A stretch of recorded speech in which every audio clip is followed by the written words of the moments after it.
Dahulu kala, di istana kerajaan Daha, hiduplah seorang raja bersama kedua putrinya.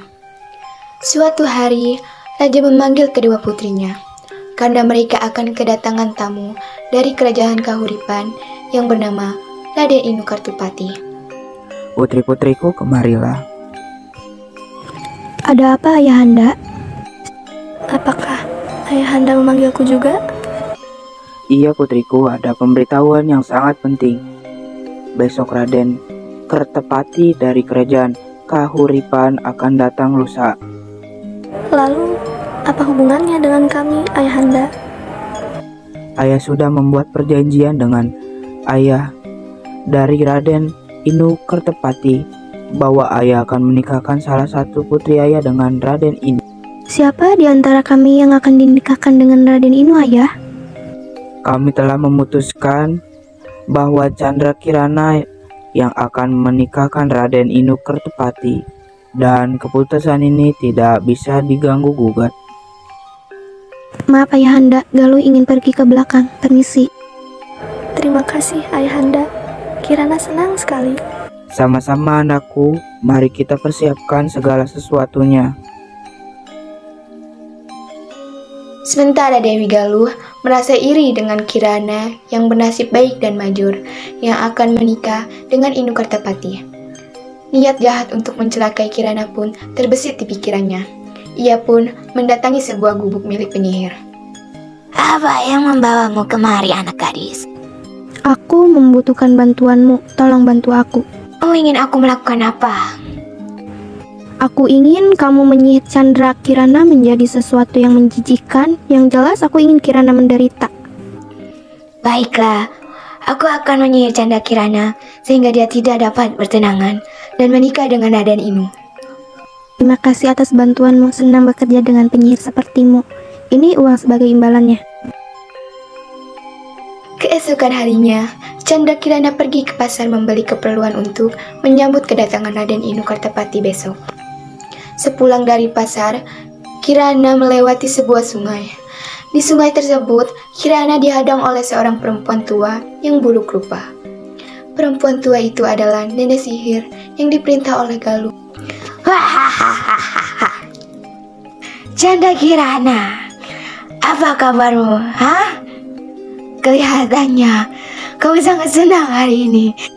Hahaha. Siapa kamu?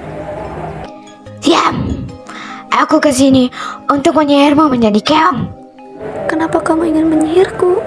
Apa salahku? Saudaramu yang menyuruhku untuk menyihirmu. Galuh, tidak mungkin. Kau pasti berbohong. Sudah, jangan banyak omong. Terima saja nasibmu. Hahaha.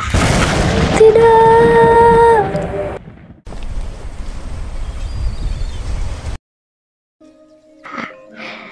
Kamu hanya akan menjadi manusia pada waktu siang hari.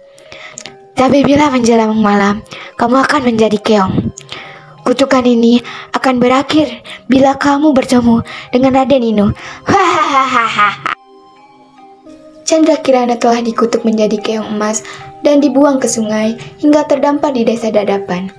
Suatu hari, seorang nenek sedang mencari ikan dengan jala dan keong emas tersangkut dalam jalanya tersebut.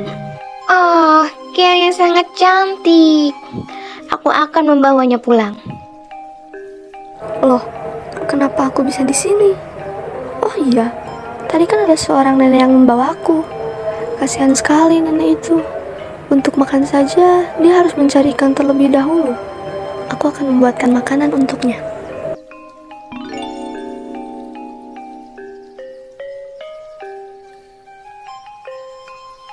Nenek itu kembali mencari ikan di sungai.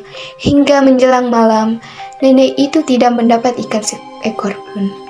Kemudian, nenek tersebut memutuskan untuk pulang saja.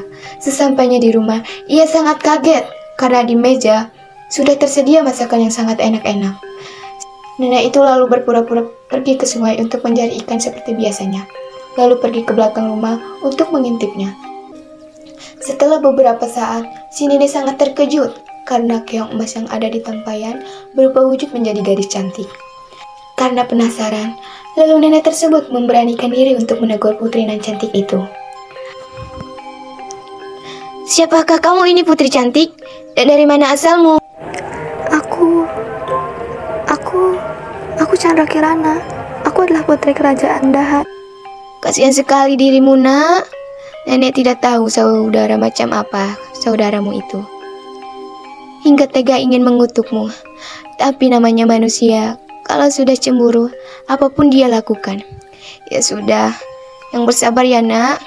Dan terus berdoa agar kamu dapat berubah menjadi manusia seutuhnya.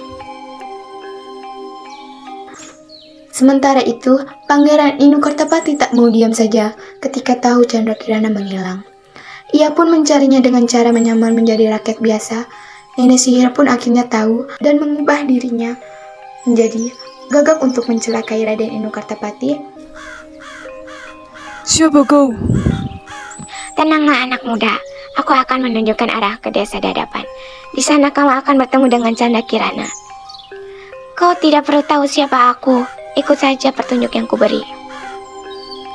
Setelah berjalan cukup jauh mengikuti petunjuk arah dari burung gagak, Raden Inu tidak juga menemukan desa Dadapan. Di perjalanan, Raden Inu bertemu dengan seorang kakek yang sedang kelaparan. Tolonglah nak, sudah beberapa hari kakek tidak makan. Ini kek, ada sedikit makanan. Terima kasih anak muda, janganlah kau mengikuti petunjuk yang diberikan burung gagak tadi. Dia sebenarnya adalah jelmaan nenek sihir. Lalu apa yang harus kulakukan, kek? Berjalanlah mengikuti aliran sungai ini. Di ujung sana kamu akan menemukan desa Dadapan. Terima kasih, kek. Saya akan melanjutkan perjalanan ini. Berhati-hatilah dalam perjalananmu anak muda. Baiklah, kek. Setelah berjalan berhari-hari, sampailah Raden Inu di desa Dadapan. Ia menghampiri sebuah gubuk yang dilihatnya untuk meminta seteguk air karena perbekalannya sudah habis. Di gubuk itu, ia sangat terkejut karena dia bertemu dengan Chandra Kirana. Akhirnya, sihir dari nenek sihir pun hilang karena perjumpaan itu. Akhirnya, Raden Inu memboyong Chandra Kirana berserta nenek yang baik hati tersebut ke istana. Dan Chandra Kirana menceritakan perbuatan Dewi Galuh pada sang raja. Raja minta maaf kepada Chandra Kirana dan sebaliknya. Dewi Galuh lalu mendapatkan hukuman yang setimpal. Karena Dewi Galuh merasa takut, maka dia melarikan diri ke hutan. Pernikahan Chandra Kirana dan Raden Inu Kartapati pun berlangsung. Dan pesta tersebut sangat meriah. Akhirnya mereka hidup bahagia.